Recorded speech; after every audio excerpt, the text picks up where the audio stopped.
From the CISO series, it's Cybersecurity Headlines. These are the cybersecurity headlines for Monday, October 6th, 2025.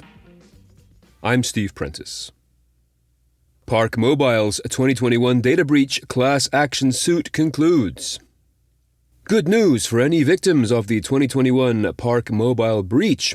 The class action lawsuit against the Atlanta-based mobile and web parking payments platform has been wrapped up and the payments will now begin. This follows a cybersecurity incident that occurred in March 2021 in which account information for almost 22 million ParkMobile customers was released for free on a hacking forum.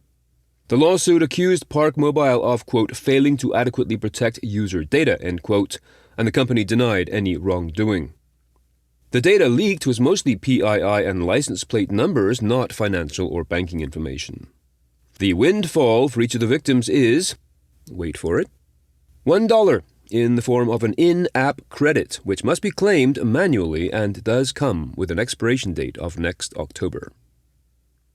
UK government study suggests secondary schools are larger targets than businesses. According to this UK government survey conducted this time last year, quote, educational institutions are more likely to face a cyber attack or security breach than private businesses, end quote. The report says 6 out of 10 secondary schools have suffered an attack or breach over the past 12 months, rising to 8 out of 10 for further education colleges and 9 out of 10 for higher education institutions. As a comparison, only 4 out of 10 businesses have faced a breach or attack. The researchers defined a cyber attack as, quote, an attempt to breach a target's IT systems, end quote. Phishing emails were identified as the most common vector. Zimbra Collaboration Suite flaw used in calendar attacks. This attack leverages a flaw with a CVE number, which is a cross-site scripting vulnerability in ZCS 9.0, 10.0, and 10.1 versions of Zimbra.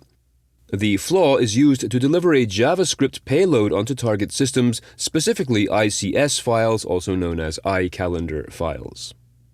The vulnerability stems from insufficient sanitization of HTML content in the ICS files.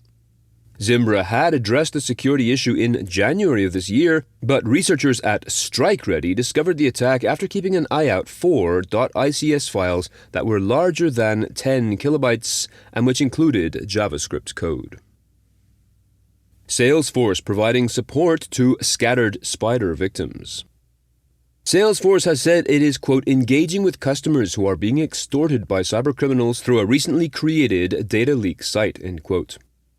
This points to a recent new leak site posted by Scattered Spider, which listed dozens of large companies from whom the group claims to have stolen data through Salesforce.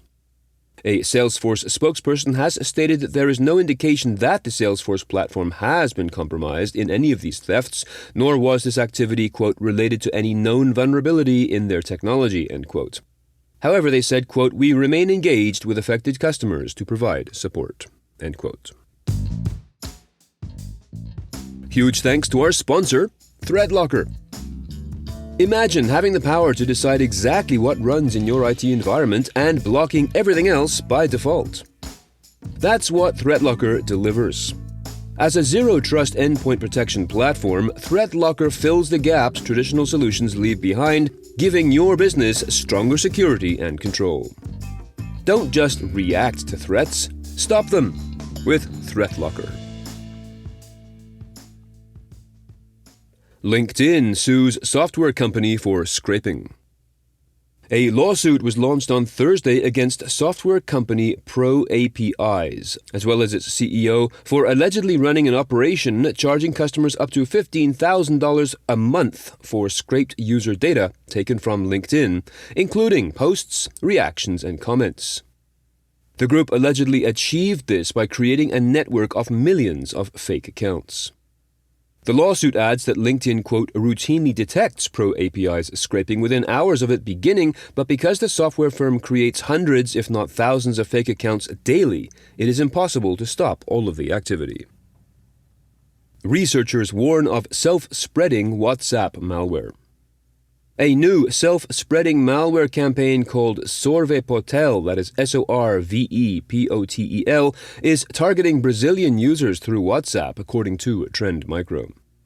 The malware spreads via phishing messages containing malicious zip attachments that users must open on a desktop, suggesting enterprise-focused attacks. Once activated, Sorvepotel propagates automatically through the WhatsApp web interface, causing infected accounts to be banned for excessive spam. Unlike ransomware or data-stealing malware, its purpose appears to be rapid spread and disruption rather than theft. Of the 477 known infection, 457 are in Brazil, affecting sectors including government, public service, manufacturing, technology, education, and construction. Renault UK suffers cyber attack. The UK branch of the French carmaker Renault is warning UK customers that their personal data may have been stolen due to a recent hack. Spokespeople for the company said attackers accessed their third-party suppliers' systems and made off with customer details including names, gender, phone numbers, email and postal addresses, and vehicle registration and identification numbers, but no bank details. Renault has not confirmed how many customers are affected, nor has it yet provided details about the scale of the theft or the identity of the breached supplier. Signal adds new cryptographic defense against quantum attacks.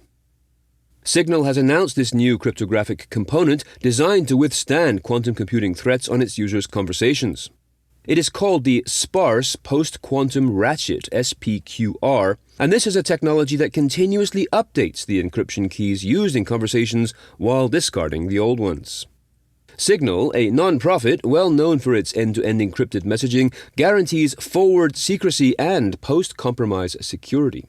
More details about the technology behind this is available in the link provided in the show notes to this episode. Just a reminder to join us this Friday at 3:30 p.m. Eastern Time for our Week in Review show. Each time we meet, we break down the biggest cybersecurity stories of the week with some CISO perspective. And if you join us live on YouTube, you can get in on our chat, ask questions to our guests, and maybe even add a little snark to the whole proceedings. We would love it if you could join us this Friday at 3:30 p.m. Eastern.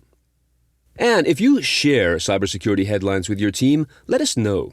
We would love to know how you utilize this podcast in your work.